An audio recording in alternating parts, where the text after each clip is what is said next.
কুমিল্লায় ১,৬০,০০০ ইয়াবাসহ আটক ৫।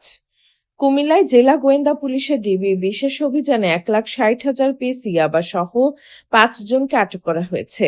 ঢাকা-চট্টগ্রাম মহাসড়কের পদুয়ার বাজার এলাকায় অভিযান চালিয়ে এ বিপুল পরিমাণ মাদক উদ্ধার করা হয়। পুলিশ জানায়, কক্সবাজার থেকে ইয়াবার একটি বড় চালান আসছে এমন তথ্যের ভিত্তিতে প্রথমে চৌদ্দগ্রামে একটি প্রাইভেট কার আটক করা হয়। পরে তাদের দেওয়া তথ্যের ভিত্তিতে পদুয়ার বাজারে লবণবাহী একটি কাভার্ড ভ্যানে তল্লাশি চালিয়ে বিশেষ কৌশলে লুকিয়ে রাখা ১৬টি প্যাকেট থেকে ১,৬০,০০০ পিস ইয়াবা উদ্ধার করা হয়। উদ্ধার হওয়া ইয়াবার আনুমানিক বাজার মূল্য প্রায় ৪,৮০,০০,০০০ টাকা। এই ঘটনায় মাদক বহনকারী কাভার্ড ভ্যান ও স্কটকারী প্রাইভেট কার জব্দ করা হয়েছে। কাভার্ড ভ্যানের মালিক, চালক ও হেলপার সহ মোট ৫ জনকে আটক করা হয়েছে। আটকদের বিরুদ্ধে মাদকদ্রব্য নিয়ন্ত্রণ আইনে আইনগত ব্যবস্থা নেওয়ার প্রক্রিয়া চলছে বলে জানিয়েছেন কুমিল্লার পুলিশ সুপার মোহাম্মদ আনিসুজ্জামান। আবার চালান ঢাকা যাচ্ছে। তো আমরা আমাদের কুমিল্লা জেলার যে চৌদ্দগ্রাম থানা সেই সীমান্তে থেকে আমরা একটি প্রাইভেট কারকে প্রথমে চ্যালেঞ্জ করি। প্রাইভেট কারটা চ্যালেঞ্জ করবো, প্রাইভেট কারটিকে আটক করার পর প্রাইভেট কার যে ৩ জন ড্রাইভার সহ ৩ জন যাত্রী ছিল, ২ জন আরোহী ছিল, মোট ৩ জন। তাদের জিজ্ঞাসাবাদ করার পর একটি কাভার্ড ভ্যান, তারা কাভার্ড ভ্যানটিকে স্কোর করতেছিল। মূলত কাভার্ড ভ্যানটিতেই ইয়াবা ছিল। তো আমরা প্রাইভেট কারে ৩ জন এবং কাভার্ড ভ্যানের চালক এবং হেল্পার সহ মোট ৫ জনকে আটক করেছি এবং ১,৬০,০০০ পিস ইয়াবা জব্দ করেছি, যেটা আমরা এখন এখানে ড্রিল দিয়ে আমরা যে ওয়ার্কশপে কাটলাম গাড়িটা। কাভার্ড ভ্যানের পিছনে লবণ আছে, কাভার্ড ভ্যানের উপরে বিশেষভাবে ওটি ঢালাই করে ভিতরে ১,৬০,০০০ পিস ইয়াবা আমরা এখন জব্দ করলাম। তো মূলত এই প্রাইভেট কারের যে মালিক এবং কাভার্ড ভ্যানের যে মালিক, তার নাম শিপন শেখ।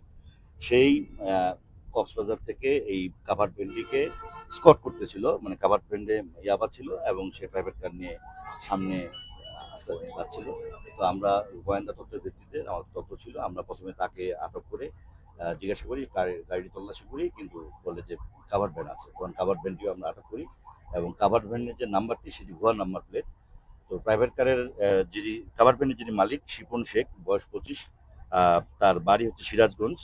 সে কাভার্ড ভ্যানের ব্যবসা করে, তার ৪টি কাভার্ড ভ্যান আছে। মূলত এর আগেও সে ফেন্সিডিল ক্যারি করেছিল, তার বিরুদ্ধে মামলা আছে। আমাদেরকে একটু সময় লাগবে, আমরা কতগুলো মামলা আছে বের করতে, কারণ আমরা স্পটে মাল ধরে স্পটে আপনাদেরকে ডেকে আমরা লাইভ আপনাদেরকে জানাচ্ছি। তো এখানে প্রাইভেট কারটি চালাচ্ছিল যে ড্রাইভার, তার নাম রুবেল, আর ওখানে আরেকজন যাত্রী ছিল সোহেল রানা। এই ৩ জন প্রাইভেট কারে ছিল। আর কাভার্ড ভ্যানটি যে চালাচ্ছিল, কাভার্ড ভ্যানের যে ড্রাইভার, সে হচ্ছে, তার নাম হচ্ছে মোজাহার শেখ, সে কাভার্ড ভ্যান চালাচ্ছিল। হেল্পার ছিল সুরজ হোসেন। এই ২ জন গাড়ি চালাচ্ছিল। তো মূলত এদের ব্যবসা এই ইয়াবাই। কক্সবাজার থেকে লবণ ক্যারি করার সময় ওরা এই ইয়াবা নিয়ে যায়। হয়তো এর আগেও গেছে, কিন্তু আমাদের এইবারে তথ্য ছিল এবং আমরা তৎপর ছিলাম। আমরা সময় মতো আমরা অভিযান এবং আমরা চেঞ্জ করে আমরা গাড়িটা আটক করে আমরা গাড়িটার উপরে রাখা বিশেষভাবে ওটা আমরা ড্রিল দিয়ে কেটে বের করি। এখন এখানে মোট ১৬টি প্যাকেট আমরা পেয়েছি। একটি প্যাকেটে ১০,০০০, মোট ১,৬০,০০০ পিস ইয়াবা। বর্তমানে এটার বাজার মূল্য আসে ৪,৮০,০০,০০০ টাকা। তো ১,৬০,০০০ ইয়াবা সহ ৫ জন আসামি গ্রেপ্তার আছে। আমরা মামলা রুজু করব। এরপর তদন্ত করে আমরা এদের মূল ব্যবসায়ী এবং রুট কি, মালটা ঢাকায় দেওয়ার কথা ছিল, কোথায় যাচ্ছিল এবং কে দিয়েছে, আমরা সবকিছু বের করবো। প্রাথমিকভাবে এইটুকুই আপনাদের জানানো।